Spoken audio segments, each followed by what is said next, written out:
لك أن تتخيل إن في ناس لسه بتغلط في سؤال البانكتويشن اللي هو بيكون آخر سؤال في الامتحان لبعض المراحل، اللي هو أصلا سؤال احنا بنلمي بيه درجات، اللي هو احنا بنخلي مثلا أول السنتنس كابيتال وفي الآخر بنحط فول ستوب أو question mark. البلاد بنخليها كابيتال، اللانجوجز بنخليها كابيتال، مثلا الأماكن المشهورة، الأسماء الأشخاص. طيب ايه اللي ممكن يلخبطنا في السؤال ده؟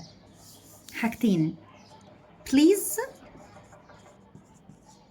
واسم الشخص، احمد بقى، عمر، زعبله، ايا كان.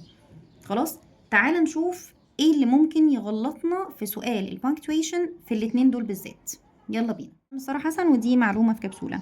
اولا بليز لازم تيجي منفصله عن السنتنس بتاعتي، يعني ما ينفعش اقول بليز give me some water واسيبها عايمه على بعضها كده.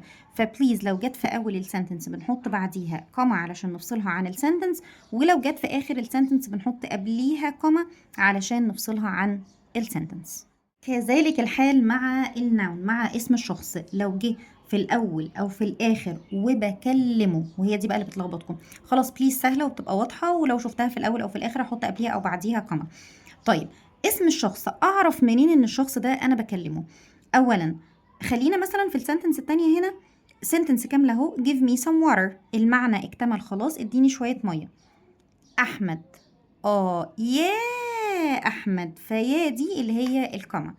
طب في السنتنس الاولاني، احمد give me some water، هي معناها هنا احمد بيديني ميه ولا اديني ميه يا احمد؟ هعرف منين؟ لو كانت هنا، طبعا احنا عارفين ان احمد كسينجلر مستحيل يجي معاه verb infinitive. امال الفيرب الانفينيتيف هنا ايه؟ لو كانت احمد هو اللي بيديني ميه فكانت هتبقى احمد gives، فهي مش gives. يبقى لو كانت احمد جيفز مش هحط اي حاجه، لان كده جمله مكتمله عادي خالص. هنخلي احمد الاي بتاعتها كابيتال وفي الاخر هنحط فول ستوب. طب لو جات لي بالمنظر ده اوريدي الاي كابيتال خلاص، فمش هاخد بالي من حاجه غير ان انا هحط فول ستوب بس في الاخر. طب ما هو كده في واحده تانية ناقصه، المفروض ان احنا بنعمل حاجتين. طب يا ترى ايه الناقص؟ اعمل ايه؟ طيب هي مش احمد جيفز، هي احمد جيف.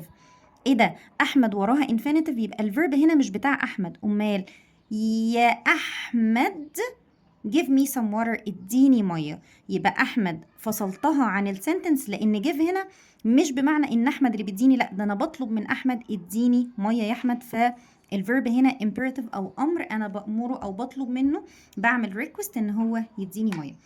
طيب اذا اسم الشخص لو جه في الاول او في الاخر والشخص ده انا بكلمه والمعنى بتاع السنتنس مكتمل من غيره، بص لو شلنا احمد، انا كاتبه اهو give me some water، اديني ميه، المعنى مكتمل عادي. give me some water، اديني ميه، ها، يبقى المعنى مكتمل من غير احمد. على عكس لو جيت قلت لك ساره مت احمد، طب تعالى كده نجرب نشيل احمد عشان نشوف المعنى مكتمل ولا لا. ساره مت، ساره قابلت مين؟